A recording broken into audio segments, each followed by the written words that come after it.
Nokia. ये नाम कभी नएपन और बाजार पर राज करने का प्रतीक हुआ करता था। ये टेक्निकल स्किल्स का प्रतीक था, एक ऐसा ब्रांड जो मोबाइल फोन इंडस्ट्री पर राज करता था। फिनलैंड में एक छोटी सी शुरुआत से नोकिया दुनिया का सबसे बड़ा मोबाइल फोन बनाने वाला बना।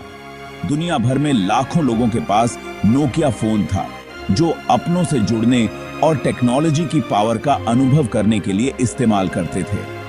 लेकिन एक ऐसी कहानी की तरह जिसमें जीत और हार दोनों ही हैं, नोकिया के साथ भी कुछ ऐसा ही हुआ।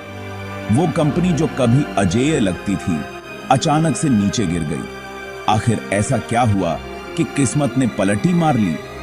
आखिर मोबाइल फोन्स का राजा अपना ताज कैसे हार गया? नोकिया का सफर, जहां एक तरफ कामयाबी की मिसाल है, वहीं दूसरी तरफ हर आकार के बिजनेस के लिए एक सबक भी। ये कहानी है समय के साथ बदलने, आत्मसंतुष्टि के खतरों और हमेशा आगे बढ़ते रहने की।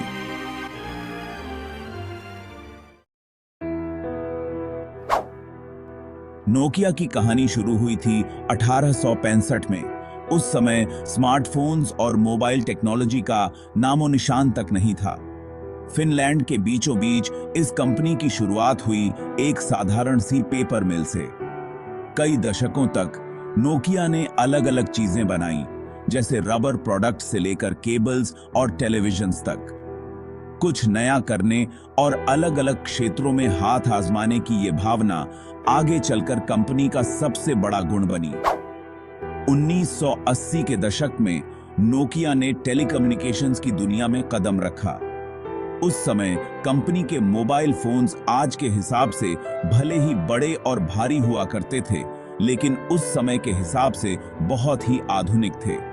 नोकिया को जल्द ही मजबूती और टिकाऊपन के लिए जाना जाने लगा। शुरुआत की इन्हीं कामयाबियों ने आगे चलकर नोकिया के लिए मजबूत नींव रखी। 1990 के दशक में पूरी दुनिया ने खुले दिल से मोबाइल टेक्नोलॉजी को अपनाया। नोकिया अपनी नई जीएसएम टेक्नोलॉजी के साथ इस बढ़ते हुए बाजार का पूरा फायदा उठाने के लिए तैयार था।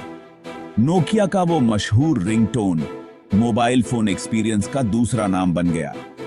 साधारण हैंडसेट से लेकर फीचर पैक्ड डिवाइसेस तक नोकिया के पास हर किसी के लिए एक फोन था। साल 2000 में लॉन्च हुआ नोकिया 3310 एक मिसाल बन गया। अपनी मजबूती और लंबी बैटरी लाइफ के लिए मशहूर 3310 ने मोबाइल फोन मार्केट में नोकिया को राजा बना दिया। अपनी कामयाबी के शिखर पर नोकिया का मार्केट शेयर इतना ज्यादा था कि उसे कोई हिला तक नहीं सकता था, जो उसके नए प्रोडक्ट्स और मजबूत ब्रांड पहचान को दर्शाता था। जैसे जैसे नई सदी शुरू हुई, टेक्नोलॉजी की दुनिया बदलने लगी। साल 2007 में एक ऐसा डिवाइस आया जिसने दुनिया को हमेशा के लिए बदल दिया। एप्पल आईफोन अपने आकर्षक डिजाइन, इस्तेमाल में आसान टच स्क्रीन इंटरफेस और ढेर सारे ऐप्स के साथ आईफोन दुनिया ने पहले कभी नहीं देखा था। उसी समय गूगल का एंड्रॉयड ऑपरेटिंग सिस्टम भी मोबाइल की दुनिया में छा गया। ओपन सोर्स और अपनी पसंद के हिसाब से बदला जा सकने वाला एंड्रॉयड ने हैंडसेट बनाने वाली कंपनियों को दूसरे ऑपरेटिंग सिस्टम्स के मुकाबले एक सस्ता और अच्छा विकल्प दिया।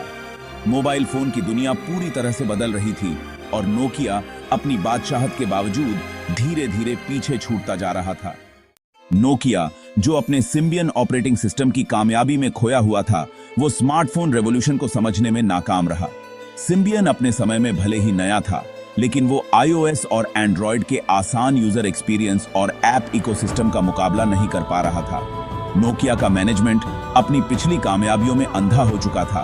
उसने आईफोन को एक छोटा सा प्रोडक्ट समझकर नजरअंदाज कर दिया और ये बहुत बड़ी गलती साबित हुई।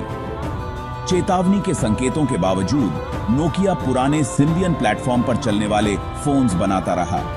कस्टमर्स आईफोन्स और एंड्रॉयड डिवाइसेस के यूजर फ्रेंडली एक्सपीरियंस की तरफ आकर्षित हो रहे थे और धीरे धीरे नोकिया को छोड़ने लगे। कभी न हारने वाला मोबाइल फोन का राजा अब उस बाजार में अपनी पकड़ खोता जा रहा था जिस पर कभी उसका राज हुआ करता था। अपनी खोई हुई जमीन वापस पाने के लिए नोकिया ने 2011 में माइक्रोसॉफ्ट के साथ साझेदारी की। इस फिनलैंड कंपनी ने माइक्रोसॉफ्ट के विंडोज फोन ऑपरेटिंग सिस्टम पर अपनी सारी उम्मीदें टिका दी ताकि आईओएस और एंड्रॉयड से मुकाबला किया जा सके। लेकिन यह साझेदारी बहुत देर से की गई एक नाकाम कोशिश साबित हुई।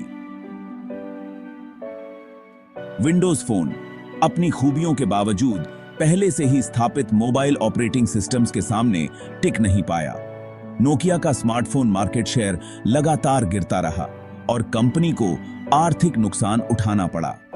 माइक्रोसॉफ्ट के साथ साझेदारी भले ही नेक इरादे से की गई थी, लेकिन नोकिया की किस्मत नहीं बदल पाई। ये बात साफ हो गई कि अब स्ट्रैटेजी बदलने की और शायद लीडरशिप बदलने की भी सख्त जरूरत थी। पर्दे के पीछे नोकिया के अंदरूनी कलह उसकी बर्बादी का कारण बन रहे थे। लीडरशिप में बदलाव के कारण ऐसी स्ट्रैटेजीज बनाई गईं जो बेकार साबित हुईं। ब्यूरोक्रेसी की वजह से फैसले लेने में देरी होती रही, जिससे नोकिया तेजी से बदलते बाजार के हिसाब से खुद को ढाल नहीं पाया। अंदरूनी मतभेद और सही दिशा की कमी ने कंपनी के वापसी करने के प्रयासों में और बाधा डाली। नोकिया के आखिरी सालों में गंवाए गए मौके एक आम बात बन गए थे। कंपनी ने आईफोन के आने से बहुत पहले ही टच स्क्रीन टेक्नोलॉजी और ऐप स्टोर्स के साथ प्रयोग किए थे, लेकिन इन प्रोजेक्ट्स को या तो बंद कर दिया गया या फिर ठीक से अंजाम नहीं दिया गया। बदलाव के प्रति अंदरूनी विरोध और पुराने तरीकों पर ही अटके रहने की जिद ने नोकिया को अपने शुरुआती नएपन का फायदा उठाने से रोक दिया। नोकिया के पतन का एक सबसे बड़ा कारण था उसका ज्यादा आत्मविश्वास। अपनी सालों की कामयाबी में चूर नोकिया का लीडरशिप मोबाइल फोन मार्केट में आ रहे बड़े बदलाव को पहचानने में नाकाम रहा। उन्होंने आईफोन और एंड्रॉयड से होने वाले खतरे को कम आंका।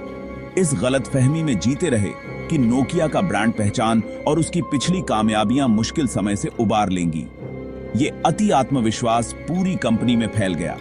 कर्मचारी जो नोकिया की बादशाहत के आदी हो चुके थे, उन्हें भी बदलाव की जरूरत समझ नहीं आई। कंपनी का माहौल जो कभी नएपन और जोखिम लेने के लिए जाना जाता था, अब ठहरा हुआ था और नए विचारों का विरोध करता था। नोकिया की कहानी एक कड़वा सच बताती है कि कितनी भी कामयाब कंपनियां आत्मसंतुष्टि के खतरों से अछूती नहीं हैं। एक नई शुरुआत, एक नया नोकिया। 2014 में नोकिया ने अपना घाटे में चल रहा मोबाइल फोन बिजनेस माइक्रोसॉफ्ट को बेचने का मुश्किल फैसला लिया। यह फैसला एक युग के अंत का प्रतीक था, लेकिन इसने एक नए सिरे से शुरुआत करने का मौका भी दिया। नोकिया अब अपने मोबाइल फोन डिवीजन के बोझ से मुक्त होकर अपने दूसरे बिजनेसेस पर ध्यान केंद्रित कर सकता था, जिनमें नेटवर्क, इंफ्रास्ट्रक्चर और टेक्नोलॉजी लाइसेंसिंग शामिल थे। नोकिया की कहानी, जिसमें एक समय भारी गिरावट आई थी, अंततः लचीलापन, अनुकूलन और समय के साथ बदलने की इच्छा शक्ति की कहानी है। नोकिया का सफर उसकी साधारण शुरुआत से लेकर शानदार उन्नति और फिर उसके बाद की गिरावट तक सभी इंडस्ट्रीज के बिजनेसेस के लिए बहुमूल्य सबक देता है। यह अनुकूलनशीलता के महत्व, आत्मसंतुष्टि के खतरों और लगातार नएपन और विकास की आवश्यकता पर प्रकाश डालता है। नोकिया की कहानी हमें याद दिलाती है कि पिछली सफलता भविष्य की सफलता की गारंटी नहीं होती है।